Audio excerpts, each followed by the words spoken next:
Week 13, the Minnesota Vikings take on the Jacksonville Jaguars. This is another home game for the Vikings. 3 straight home games, and we need these home games because we need these tiebreakers against the Arizona Cardinals. Strength of victory is what we need because if the Vikings go 8-8, we can make the playoffs. And that just depends on the Arizona Cardinals falling flat. If the Vikings go 9-7, we can make the playoffs. And once again, it depends on the Arizona Cardinals. Anyways, this is a must-win game for the Minnesota Vikings, and it shouldn't be a hard game for the Vikings at all, as the Jacksonville Jaguars are a bottom 3 team in the league. Right now, Vikings are 5-6 and not sitting very comfortably. I mean, our chances at the playoffs right now per NFL Network is 23%. After winning this game, it doesn't increase very much. It just depends on the games after this. This should be an easy matchup for us and a refresher matchup for us against the Jacksonville Jaguars, who have lost 10 straight games.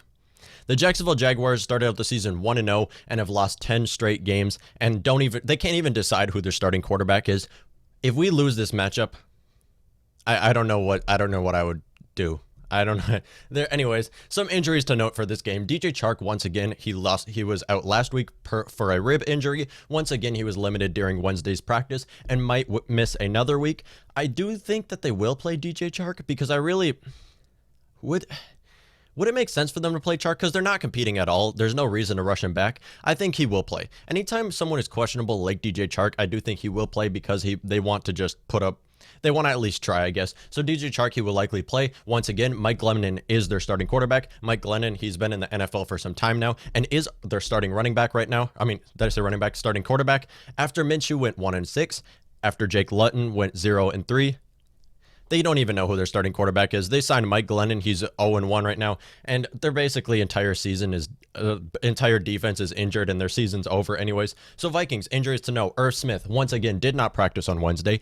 I don't think Vikings should rush back Irv Smith at all. I think Vikings right now, we have to keep Irv Smith a secret because there's no question Irv Smith is talented. There is no question he is talented. But everyone looks at Adam Thielen. Everyone looks at Dalvin Cook. Everyone looks at Justin Jefferson. Nobody looks at these other players that we have, and we need these X factors against the Tampa Bay Buccaneers, and we need these X factors against the New Orleans Saints. So keep Irv Smith a secret. There's no reason to rush him back this week. Last week, Vikings looked fine without Irv Smith, and they looked fine without Adam Thielen. Adam Thielen will be back. Of course, he just was out 1 week with COVID. Adam Thielen will be back. Irv Smith, again, did not practice, and he will not play this week. DJ Wonnum, he has an unknown injury right now and did not practice on Wednesday. DJ Wonnum, it's weird. Do we need DJ Wonnum? We don't need him against the Jaguars, so I guess you can sit him out this week. But once again, our defensive ends are so young. they're so slow. Afadio Denebo and Jalen Holmes are so slow. DJ Wonnum's quick and agile. I think DJ Wonnum is a big X factor for this Vikings defense and really can become a great pass rusher with Andre Patterson as our defensive coordinator. Anyways, Ezra Cleveland and Brett Jones both limited during practice. I am possibly the only Vikings fan who said that cutting Pat Elflein was just a dumb decision. I'm going to be honest, that contract is so low and you can keep him out through this season. You don't know who's going to be your guards going forward. I think cutting Pat Elflein was really dumb. Anyways, now with Ezra Cleveland and Brett Jones also being injured, we just need someone in replace, and Ezra Cleveland has talent, so they shouldn't have got rid of him. And also, Dalvin Cook limited for practice with an ankle injury. Dalvin Cook will play. I will say that right now. Anyone who sees Dalvin Cook as questionable knows he's going to play because he is our best player on this Vikings team, and I know it's against the Jacksonville Jaguars, but we need this win. This is a must-win, and we are going to have Dalvin Cook back. With that being said, I don't think... Okay, so Dalvin Cook, of course we need him, and we need him because he's our best player, and we need this win. But at the same time, if we are up by 3 scores, sit Dalvin Cook. The last thing I want is for Dalvin Cook to get injured in garbage time. If the Vikings are up by 3 scores, what I mean by that, if the Vikings are winning by more than 16 points, sit Dalvin Cook. Rest Dalvin Cook. Do not risk him getting injured. Because when we go against the Tampa Bay Buccaneers, we can't go without Dalvin Cook. We can't go against these other teams without Dalvin Cook. Do not risk him getting injured. If Dalvin Cook gets injured in garbage time this match against the Jaguars when we are up by over 16 points, that will be painful. That will be awful. Not only that, but when you rest Dalvin Cook, you are giving Alexander Mattison more experience. You are giving Alexander Mattison more snaps, which he needs. And we know this from the Atlanta Falcons matchup, where Madison was our starting running back. We know he needs more snaps. And I've been saying this for a lot. I've been saying this for so much time now, because when Dalvin Cook goes out with another injury, it's not if he goes out, it's when Dalvin Cook goes out with another injury. We need Alexander Madison to be ready. We need him to be completely ready to be our starting running back, to step up to that role, which he's not right now, and you need to give him more snaps. You need to use him more. For that reason, please, when the Vikings are up by 16 points, please sit Dalvin Cook. He's questionable right now. You do not want him to get injured in garbage time and lose him for the rest of the season, and which is very likely because he's Dalvin Cook and he goes out every year and he's never played a full season in the NFL. Okay, so that was a little rant right there. All it takes to beat the Jacksonville Jaguars really is just stopping James Robinson at this point, because yes, they have DJ Chark and they have some other pieces on offense. Not many deep threats outside of DJ Chark, but still just stop James Robinson. And that just starts with forcing them to pass.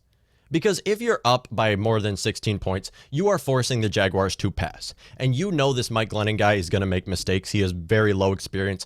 At this point, Jacksonville Jaguars are just trying to salvage Gardner Minshew, going to trade him to some team. Maybe the Vikings. I don't know. They're going to trade him to some team, and they're just going to get a new quarterback in the 2021 draft. Maybe Trevor Lawrence and maybe Justin Fields. We do not know yet. Anyways, just stop James Robinson. It shouldn't be a problem. We have Eric Hendricks. We have Eric Wilson. We can stop James Robinson and force him to pass. And then also, if you're winning by more than 16 points already, you're forcing them to pass. And for that reason, Vikings should have no problem. This should be a great performance by the Vikings defense. They should hold them to under 20 points this game. And the Vikings offense should roll all over this defense. What are they ranked? They're ranked like 30th on defense right now. I think something like that. Anyways, it just starts with solidifying the run, and this is what Gary Kubiak is going to do. He's going to start out the game, just feed Dalvin Cook, just get that run game going down. Once you set up that run, you set up the pass. So for that reason, Vikings should roll all over this defense because we have too many playmakers for them to handle. I don't think with that banged up defense, all of their players are basically, all their starters are injured right now, and we have so many playmakers to use on offense. And for that reason, Vikings should put up at least 30 against this Jaguars defense, who is very awful. Kirk Cousins should have another great week. Dalvin Cook should have another great week. Adam Thielen and Justin Jefferson both have easy matchups against their cornerbacks this week. This is a relaxing week. This is a relaxing week because this should be a very comfortable win for the Vikings. They should win with a comfortable 16-point favorites over them. They should win comfortably and then go into their next matchups and really be ready for that matchup, because that Tampa Bay Buccaneers matchup is so big for the Vikings. This week this is a must-win game right here, but that Buccaneers matchup is huge for the Vikings, and that's our hardest matchup of the season too, so it's kind of scary. But anyways, Vikings, they should win very comfortably this game. Again, if you're winning by more than 16, please sit Dalvin Cook. We need Alexander Madison to get those snaps, and we can't risk Dalvin Cook getting injured in garbage time. That would ruin our season if Dalvin Cook gets injured in garbage time. Do not use him if you're winning by more than 16. Anyways, Kirk Cousins, I do think he will have another great day, pass for more than 300 passing yards, and get another game where he's over 100 QBR and over a 75% completion percentage with 2 passing touchdowns. I think those 2 passing touchdowns, I think one's going to go to Adam Thielen in the first quarter. Of course, you always have to give Adam Thielen a touchdown on the first drive of the game. It's just what the Vikings like to do. And then I think they're going to give Rudolph a touchdown in the third quarter. And then Dalvin Cook and Alexander Madison, I do think will combine for over 200 total yards. Again, that's total yards, so a lot of it might be passing yards, screen passes, basically how it goes. And then over 6 yards per carry and 3 touchdowns combined. And I have an odd prediction. I'm going to start doing this where I do like these random predictions. I think in the second quarter, Minnesota Vikings, it's first down and they just throw a 50-yard pass to BC Johnson. I think BC Johnson is just going to, because nobody knows who he is. Of course, you look at Adam Thielen, you look at Justin Jefferson and Dalvin Cook on our offense. I think they're going to throw BC on the outside, Jefferson inside the slot or something like that. BC is going to do like a stop and go route and get a big pass. I think that's just a random prediction that I'm going to do just so the Vikings can kind of say, hey, look, we have another guy to mess up your defense, basically. Let me know what y'all think. I think Vikings will win a comfortable 34-16 against this team. Vikings defense, I think, is going to have a great game. I think we're going to get 2 sacks, possibly 3 sacks, and maybe even 3 turnovers against Mike Glennon, because once you stop James Robinson, now James Robinson is great. He is possibly an offensive rookie of the year. Of course, there is, so is Justin Jefferson, but of course there is what's his name? Justin Herbert. Basically, at this point, we all know Justin Herbert is going to get Rookie of the Year and Offensive Rookie of the Year. It's just not really a chance for Justin Jefferson and James Robinson at this point, but both of them are playing very well this season and are going to have great careers. Obviously, Justin Jefferson was a first-round draft pick, and James Robinson being an undrafted free agent, I'm very happy for the Jacksonville Jaguars to know who their starting running back is, because, of course, Leonard Fournette did not want to play there, and their cornerback, what's his name? Jalen Ramsey didn't want to play there either. They just fell apart. They completely fell apart since they were their AFC matchup. But both the Vikings and the Jaguars were both in their championship matchup the same year. I think that was 2017 season. They were both in the exact same championship match, and both have really fell off.